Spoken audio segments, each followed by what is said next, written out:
Welcome back to Sprague Homestead. I'm Nikki, and here is our 2021 recap video. So if you've been around for very long, you know that every year we do a kind of year-end wrap-up video, kind of talking about what we've done, challenges we faced, that kind of stuff, and what our goals are for the next year. That's usually a separate video. This year's going to be a little bit different, and you'll kind of see why here in a minute. If you go back and you watch the goals for 2021 video, I can tell you absolutely unequivocally that we didn't get any of them done. We made progress on all of them, but really didn't get anything done, like completely off the checklist, and for a whole host of reasons. So at the end of last year, at the end of 2020, Kanan had just been laid off, so our plan was to really focus on turning a profit here at the homestead. He was doing some personal work as far as doing some writing and some content generation, that kind of stuff, for a whole bunch of different clients. And so he was going headlong into that, into his car building and a couple other things. And that lasted for about 3.5 weeks before his prior company called him back and said, hey, we've got a temp position for you. So he did that for a couple of months. When that job ended, he had planned to work on the farm for a good part of the spring and summer and look at more temp work in the fall. They needed him back after about 1.5 weeks. So he did take a part-time temp job. So he's been working 20 hours a week, basically since the last one ended. So that was May or June, I think it was. And it's still going now. So he is still at work. And by at work, I mean doing the virtual thing from here at the house. Me personally, as most people know, I have been the president of the American Harlequin Rabbit Club for the last 2 years. And basically in January, our secretary quit communicating with us entirely. And what ensued from there is 4 months of board meetings almost weekly, lots of emails, talking to ARBA, and ultimately voting to replace him and having to go through the whole thing of trying to get our money back, trying to get our assets, and trying to reorganize, which is kind of a big deal when you're a national club. So that has really taken a toll. Really, we didn't get it under control all the way until May or June. And I don't even think we had our bank account in play until like July. So it was months and months of trying to deal with that, on top of a whole lot of other stuff. As people know, we are in fire country, and it was a bad fire season. We dried out really, really early. We had crazy high temps in the Pacific Northwest, which put a lot of our projects on hold. One, the smoke was so bad at times this year you couldn't be outside, especially for me, who I have some lung issues from allergies and asthma and that kind of thing. So really kind of tough year. Birds didn't want to lay, so we didn't hatch very well. We stopped our rabbit breeding season early on, just out of fear of losing animals to high heat. The goats did okay. We kitted out. We started in May and ended in June, July, and for the most part did okay. We lost a couple of kids and had a couple of does that didn't settle, but overall we did okay. Lots of singles this year, not a lot of twins. And I don't think we had any triplets this year. So kind of a not great goat year either. Not bad, but not great.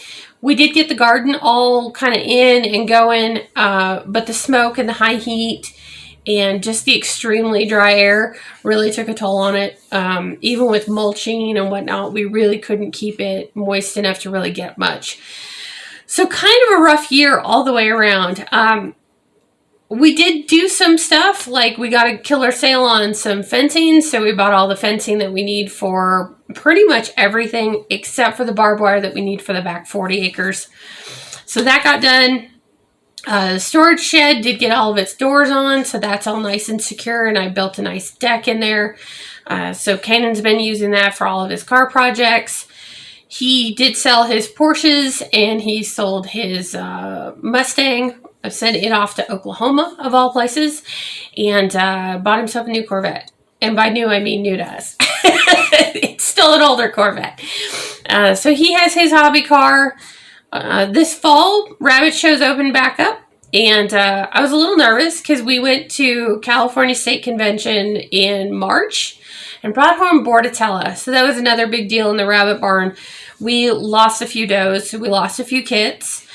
We were able to save pretty much everybody, and mostly without, Bordetella is one of those things you can have lingering problems with. For the most part, everybody, we got right on it, knocked it out, no problem.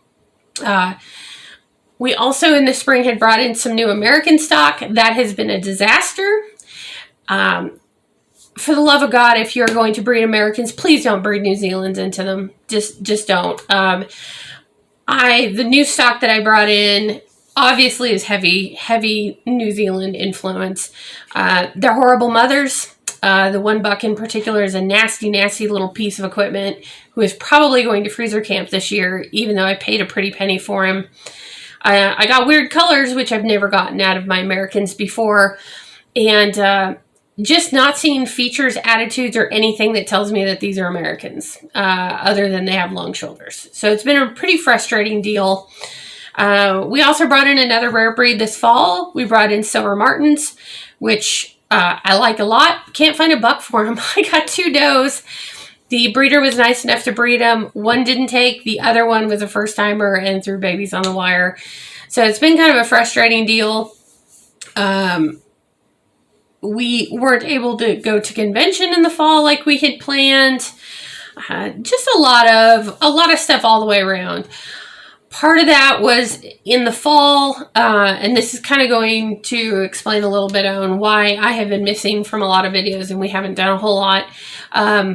I kind of have been struggling a little bit with some anxiety and depression issues, and it's just the last 2 years has really taken a toll. I know it has for a lot of people, and I don't want to make an excuse in that, but it's been really tough to do a lot of things.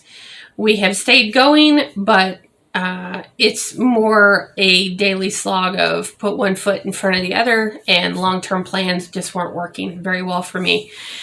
Things have turned a corner. We're doing much better now, and we had hoped we were having a nice mild fall. We were trying to catch up on a lot of the stuff that we had been starting in the spring, and the summer got derailed because of this, that, and the other, and the snow came, so we're not going to get much done outside this winter just because it's just a little too snowy. On top of that, we thought we had COVID in the spring, and yeah, so it's been an interesting year. So 2021, not our year at all. In fact, I think 2021 for us was probably worse than 2020 was. I am hopeful for 2022, but not optimistic because I'm just not optimistic at this point. So our 2022 goal list is basically a repeat of last year. We're going to be focusing on the same things, trying to get the same projects done, and just generally move forward from there. Now, in regards to classes and some of the other stuff that we were really excited about doing this last year, big change coming to how we do classes. Basically what has continued to happen over the last 2 years is we get a ton of people who say they want to come and then back out at the 11th hour, or we don't hear from them, or they do the, "Aw, shucks, well, can I just come out another time?" And we just really like to hang out and learn. Look, that doesn't work. We've talked about it in some videos that it doesn't work. It doesn't work for me. It doesn't work for Kanan. So here's what we're going to do with classes. It is going to be now an 8-person minimum. If we don't get 8 people, we're going to cancel. Maximum of 15 people. I don't want too many because I want to have time for everybody's questions. And there is going to be a non-refundable deposit. So if you sign up and tell me you're coming, you don't pay the deposit, you don't count.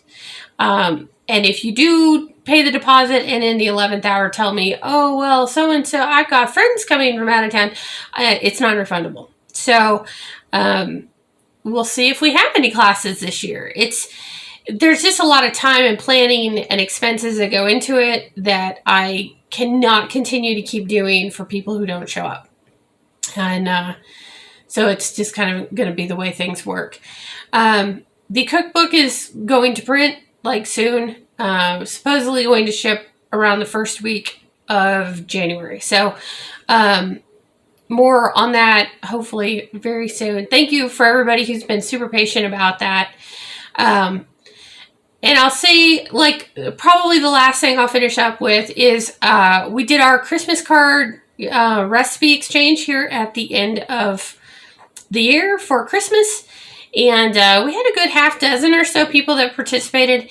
And I want to thank everybody who took the time to send us a recipe and a card.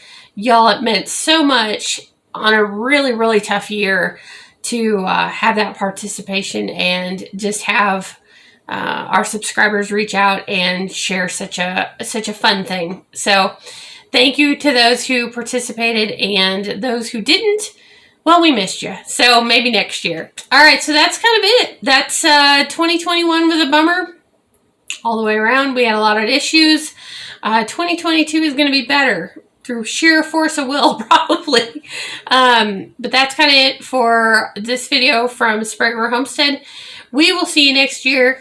Have a very happy New Year's, and may your 2022, God, I can't believe we're that far in. May your 2022 bring you much health, happiness, and success. Happy homesteading.